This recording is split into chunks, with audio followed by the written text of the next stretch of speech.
So now let's discuss about the Big Bang theory.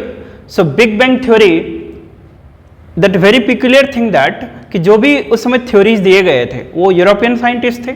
So Big Bang theory were given by the French scientist.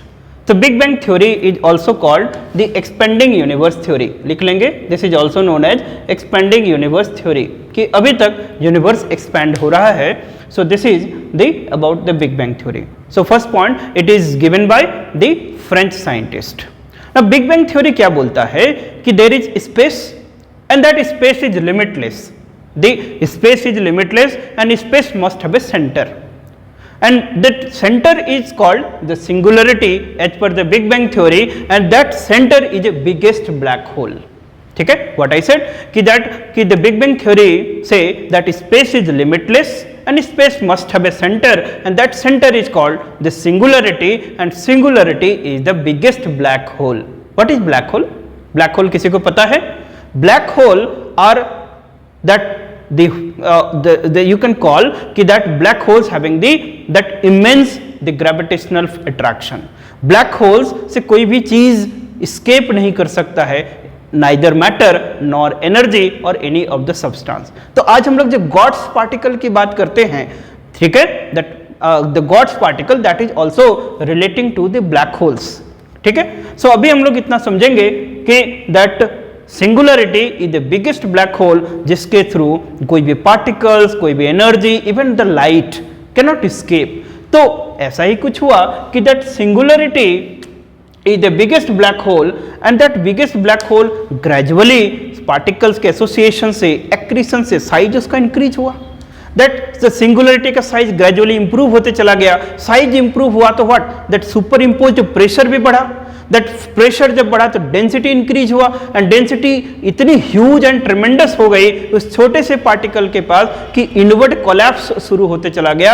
And due to this invert collapse a catastrophic event takes place, and that is something called the big bang theory. Thus what is simple term said that there is a center of the space is called the singularity, and singularity is the biggest black hole which is ever increasing in the size. That due to increase in the size, the pressure that becomes so tremendous, so huge, so that and that cumulative, that density becomes so huge that inward collapse started, and due to increase in that inward collapse, the catastrophic event taken place, and that catastrophic event is known as the Big Bang theory. ये कब हुआ था? Around 13.7 billion years ago. So I hope you should write that these are the some important point that will help to that write the theory. ठीक है, यदि question पूछा जाएगा कि what do you mean by the big bang theory, so this is the important point कि singularity में जब pressure बढ़ा तो प्रेशर बढ़ने के चलते ह्यूज डेंसिटी हुआ small volume of that centre पे, and due to this increase in the density, huge density gradient के चलते क्या हुआ कि इनवर्ट कोलैप्स शुरू हो गया, एंड इनवर्ट कोलैप्स होने के चलते एक कैटास्ट्रोफिक इवेंट, बिग एक्सप्लोजन हुआ था, बिग ब्लास्ट हुआ था, and that is something called big bang. And big bang के बाद क्या हुआ कि सडनली ट्रेमेंडस प्रेशर, टेम्परेचर बढ़ा, फिर कूलिंग स्टार्ट होता है, and that is also what, that is the process of differentiation of the rocks. तो अभी हम लोग उसके बाद में पढ़ेंगे, अभी सिर्फ बिग बैंग थ्योरी के बारे में. तो आप लोग लिख सकते हो बिग बैंग थ्योरी के बारे में कि what is big bang theory. ये सारे पॉइंट्स आप जॉट डाउन कर लेंगे, ये आपको थ्योरी लिखने में हेल्प करेगा. और आई होप जब मैं बता रहा हूँ उस समय आप वीडियो पॉज करके इस थ्योरी के बारे में लिख लेंगे. सो बिग बैंग थ्योरी को एक्सपेंडिंग यूनिवर्स थ्योरी बोला जाता है, और इस समय फोकस क्या था? द फोकस था यूनिवर्स. कि जब बिग बैंग थ्योरी हुआ तो after the big bang theory millions and billions of universe has been formed. ठीक है, बहुत सारे यूनिवर्स बने. कितने? ज्योग्राफी में हमेशा बड़े बड़े होते हैं, तो millions and billions of universe has been formed. और जब यूनिवर्स था उस यूनिवर्स से क्या बना? The galaxies were formed. So under the millions and billions of universe, the millions and billions of galaxies were formed, and after the galaxies, that what? That is called star systems were formed, and under the star system, the millions and billions of constellations were formed, and under the constellation, that millions and billions of solar systems were formed, and after the solar system, that planets were formed. So अब Big Bang theory समझने के बाद हम लोग gaseous hypothesis by Kant ये समझते हैं कि गैसियस हाइपोथेसिस में अब फोकस किया the solar system and origin of solar system कैसे हुआ. तो gaseous hypothesis it focus on solar system. और कौन दिया था? That is given by can't and he was a Prussian German the scientist. एक बड़ा मजेदार चीज है कि जो भी थ्योरीज हैं वो सारे यूरोपियन साइंटिस्ट ही दिए। जैसे बिग बैंग थ्योरी किसने दिया था? फ्रेंच साइंटिस्ट थे। अब ये जो गैसियस दैट हाइपोथेसिस है वो जर्मन प्रूशियन था। अब और एक मजेदार चीज क्या है कि जो थ्योरी बेसिकली जो पहले थ्योरी दी गई उसी को स्टडी करके उसके लिमिटेशंस पे काम किया और नया थ्योरी दिया गया। सो बड़ा ही मजेदार सीक्वेंस है।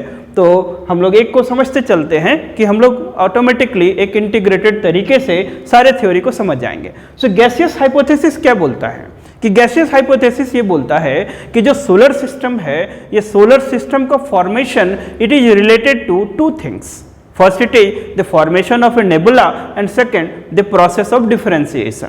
कि डिफरेंशिएशन प्रोसेस क्या है कि जब big bang theory what is से कि जब बिग बैंग थ्योरी हुआ बिग बैंग हुआ तो initially that it was a hot and then फिर कूलिंग शुरू होता है। सो कूलिंग होने के चलते जो लाइटर एलिमेंट्स हैं वो टुवर्ड्स द टॉप माने क्रस्ट की ओर आएगा और जो हेवियर और डेंसर होगा वो क्या होगा? डिसेंड होगा एंड डीपर चला जाएगा। कोर इसीलिए नीफे से बना है, आयरन और निकल।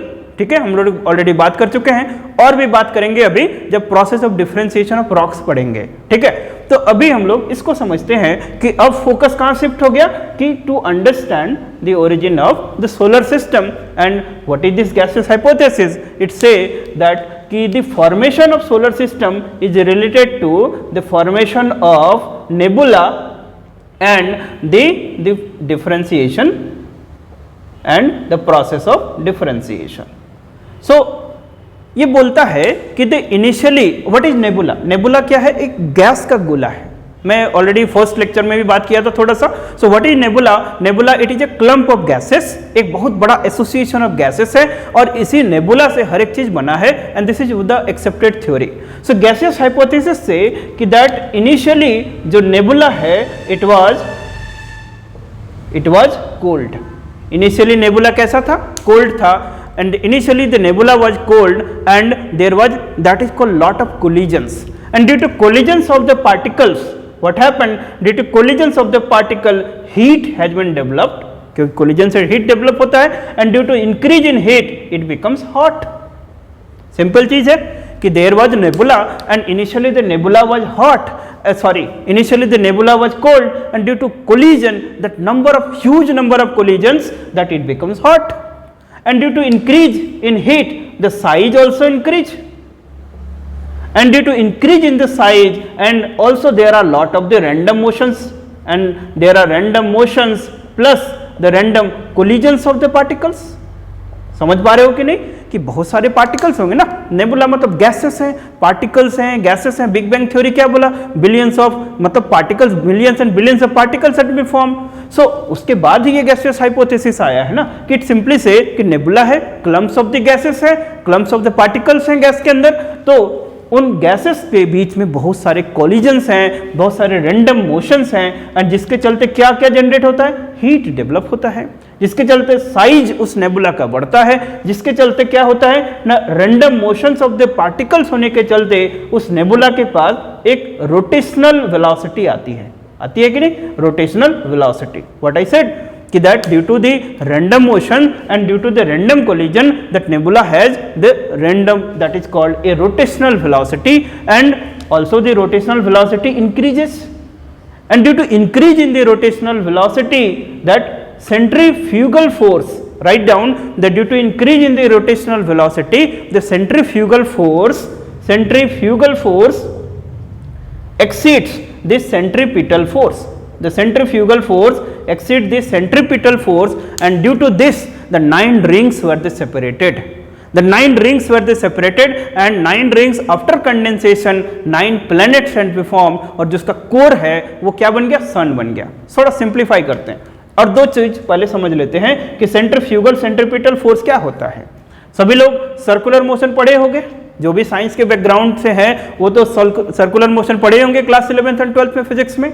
जो नहीं भी पढ़े हैं वो इतना तो जानते हैं कि that if a particle revolves in a circle then that is called circular motion.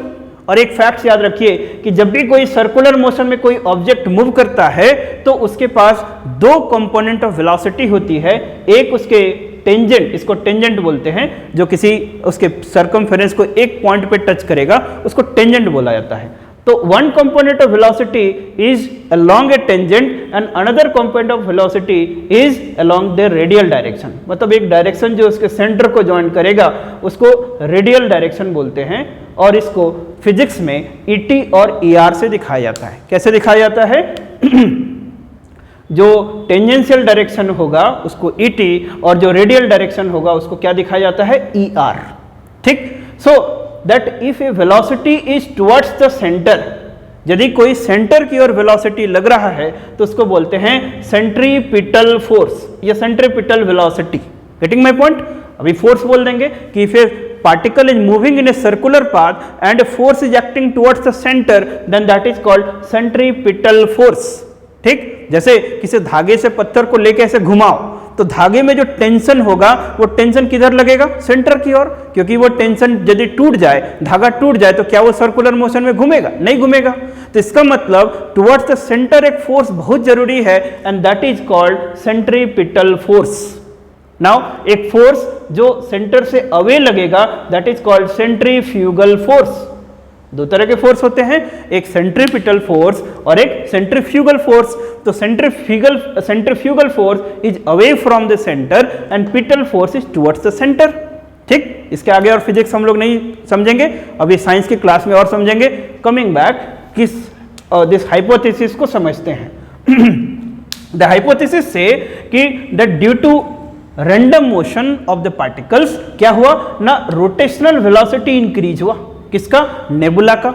और नेबुला की जब रोटेशनल वेलोसिटी इंक्रीज हुई तो बहुत ज्यादा तेजी से इंक्रीज हुआ होगा, तो उस समय क्या हुआ कि इस नेबुला से 9 रिंग्स अलग हुए। कितने रिंग्स अलग हुए? 9 रिंग्स अलग हुए। और ये 9 रिंग्स बाद में कंडेंसेशन के बाद, क्या प्रोसेस का नाम था? आफ्टर कंडेंसेशन 9 प्लैनेट्स में फॉर्म हो गया, और जो इसका कोर बच गया, मतलब सेंटर जो बच गया, वो किस में कन्वर्ट हो गया? सन में। ठीक है, तो सिंपल चीज बात करता है ना कि gaseous hypothesis. Hopefully you have written, नहीं तो वीडियो को पॉज करके आप लिख लेंगे। So you simply write the points कि gaseous hypothesis given by Kant, it said that the solar formation is related to the formation of the nebula and the process of differentiation। differentiation मतलब lighter material surface की ओर, heavier material core की ओर चला गया।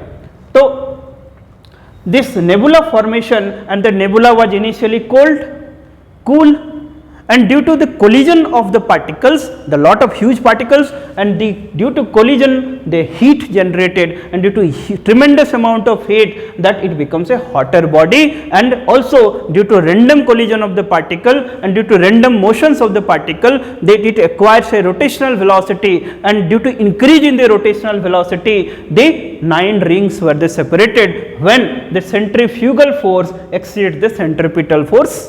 The centrifugal force, a force which is acting away, जो centre से दूर की ओर लगता है उसको सेंट्रीफ्यूगल, और जो सेंटर के टुवर्ड्स लगेगा उसको क्या बोलेंगे? Centripetal force. तो due to this there is 9 rings अलग होते हैं, और ये 9 रिंग्स कंडेंसेशन के बाद 9 प्लैनेट्स बन जाते हैं, और जो उसका कोर बचता है जो वो क्या बन जाता है? सन। इस तरह से सोलर सिस्टम का फॉर्मेशन होता है। ठीक है, तो this is the gaseous hypothesis. Now the scientific community has contended with this gaseous hypothesis, and scientific community say कि this gaseous hypothesis have the many unscientific postulates। Write down, the scientific community objected the gaseous hypothesis and they said that this gaseous hypothesis have many unscientific postulates। कि ये जो बोलता है कि पहले कोल था, hot हो गया, फिर ऐसा, ये सब बहुत अनसाइंटिफिक है। तो इस अनसाइंटिफिक पोस्टुलेट्स को फिर किसने रिप्लेस किया होगा? यही तो ट्रिक है। फिर भाई साहब आएंगे लैप्लास, आएंगे लैप्लास, बोलेंगे कि अब इन्होंने करेक्ट किया होगा इसको। तो let us see what is this Laplace theory, and Laplace ने जो थ्योरी दिया उसका क्या नाम था? Nebular hypothesis. So write down the Laplace had given the nebular hypothesis, और nebular hypothesis कुछ है नहीं, इसी gaseous hypothesis का correction है। So let us see what is the Laplace theory। So अब हम लोग लैप्लास को देखते हैं कि लैप्लास ने क्या बोला। लैप्लास ने क्या देखा कि प्रॉब्लम कहाँ है? प्रॉब्लम पोस्टुलेट्स में है। कि पोस्टुलेट्स में जो कैंट ने क्या बोला था कि जो इनिशियली क्या था? नेबुला कोल्ड था, फिर कोलिजन हुआ, और कोलिजन के बाद वो हीट जनरेट हुआ, फिर हॉट हुआ। तो लेप्लास बोलते हैं कि हम अपनी थ्योरी को यहीं से शुरू करते हैं। तो लेप्लास से कि the initially the nebula was hot rotating and contracting, दिमाग लगाया कि इनिशियली ही ये हॉट रोटेटिंग एंड कॉन्ट्रैक्टिंग है, ठीक है। प्रॉब्लम यही था ना, कोल्ड से हॉट होने में ही अनसाइंटिफिक पोस्टुलेट्स थे। तो लेप्लास ने यही से शुरू किया, बोला कि the nebula was initially hot rotating and contracting. पहले से ही जो नेबुला है वो क्या है, हॉट है, रोटेटिंग है और कॉन्ट्रैक्टिंग है। तो रोटेटिंग है इसका मतलब इसके पास रोटेशनल वेलोसिटी है। अब रोटेशनल वेलोसिटी को बस इंक्रीज कराना है, क्योंकि ये भी जानते थे कि जिस टाइम सेंट्रीफ्यूगल फोर्स बड़ा होगा सेंट्रीपिटल फोर्स से, तभी जाके 7 रिंग्स अलग होंगे और 7 रिंग्स फिर कंडेंसेशन के बाद क्या बन जाएगा, प्लैनेट्स बन जाएगा। तो यही बताना था इसको, लेकिन थोड़े अलग तरीके से बता दिए। क्या बोले कि इनिशियली नेबुला कैसा था, हॉट था, इनिशियली कैसा था, रोटेटिंग था, और इनिशियली कैसा था, कॉन्ट्रैक्टिंग था। तो अब क्या कराना है, क्योंकि ह्यूज ट्रिमेंडस अमाउंट और बहुत सारे पार्टिकल्स हैं, एनर्जी पार्टिकल्स हैं, गॉड्स पार्टिकल्स हैं, तो ये फिर क्या होंगे, रैंडम मोशंस होगा, जिगजैग मोशंस में होगा। तो जिगजैग मोशंस होने के चलते, रैंडम मोशंस होने के चलते what happened that the rotational velocity increased, and due to increase in the rotational velocity there was a time when the centrifugal force exceeds the centripetal force। वही चीज फिर क्या हुआ कि 9 रिंग्स अलग हुआ, और 9 रिंग्स अलग होने के बाद that rings condenses and they forms the planets। यही जाके आगे चल के प्लैनेट्स बन गया, और जो सेंटर बच गया, तो कोर बच गया, वो क्या बन गया, सन बन गया। So the gaseous hypothesis and the corrected gaseous hypothesis given by Laplace they were similar in nature। सिर्फ पोस्टुलेट्स में डिफरेंसेस हैं, बाकी थ्योरी सेम है। अब लिख सकते हो ना। कुछ और भी सपोर्टिव थ्योरीज आए थे, like that is one theory given by the Jeffrey. The Jeffrey ने एक थ्योरी बोला, छोटी छोटी थ्योरी है, बस एविडेंसेस की तरह लिखना है कि द जेफरी सेड कि दैट द जो सोलर सिस्टम है वो एक फिलामेंट से बना है। एंड किसका filaments, filaments of the protosun. Protosun, cigar देखे हो, सिगार क्या होता है, तो सिगार में एक बड़ा सा होता है, उसका फिलामेंट्स होता है। तो ये दी जो मेन पॉइंट है, this is called cigar, let say, और तो ये बेसिकली सन की तरह है, this is called protosun, right. The bigger mouth is like the protosun, और जो फिलामेंट्स ये rotating around this protosun, and one time this filaments gives rise to the planetesimal. छोटे छोटे प्लैनेट्स बने, और छोटे छोटे प्लैनेट्स आपस में जुड़ के फिर क्या बना दिया, प्लैनेट्स बना दिया। So planetesimal theory given by the Jeffrey that the solar system, the planets had been formed from the filaments of a protosun. ठीक, साथ ही साथ एक रसल्स नाम के साइंटिस्ट थे, उन्होंने बोला कि that the planets had been formed from the binary stars और बाइनरी सन। सो जो कि साइज की बात करता है और द टेम्परेचर की बात करता है। So these theory are not very important, but what you remember, big bang theory आपको जाननी है, second the gaseous hypothesis, and then the Laplace theory that is called nebular hypothesis. Getting my point. Jeffrey ने क्या दिया था, प्लैनेटेसिलिया theory दिया था, और रसेल ने क्या दिया था, बाइनरी स्टार थ्योरी। ऑब्जेक्टिव या एमसीक्यू पूछेगा तो आपको याद रखना है। Getting my point. सो इतने थ्योरी समझने के बाद अब हम लोग चलेंगे कि दो इंपॉर्टेंट थ्योरी, जो द कॉन्टिनेंटल ड्रिफ्ट थ्योरी और द प्लेट टेक्टोनिक्स थ्योरी अब हम लोग पढ़ेंगे। उसके पहले let us see the process of the differentiation. ये डिफरेंशिएशन ऑफ रॉक्स क्या है, और ये जब हम लोग मेंटल से टुवर्ड्स द क्रस्ट आएंगे तो हमें किस तरह का रॉक्स का डोमिनेंस मिलेगा। Getting my point, that is called differentiation.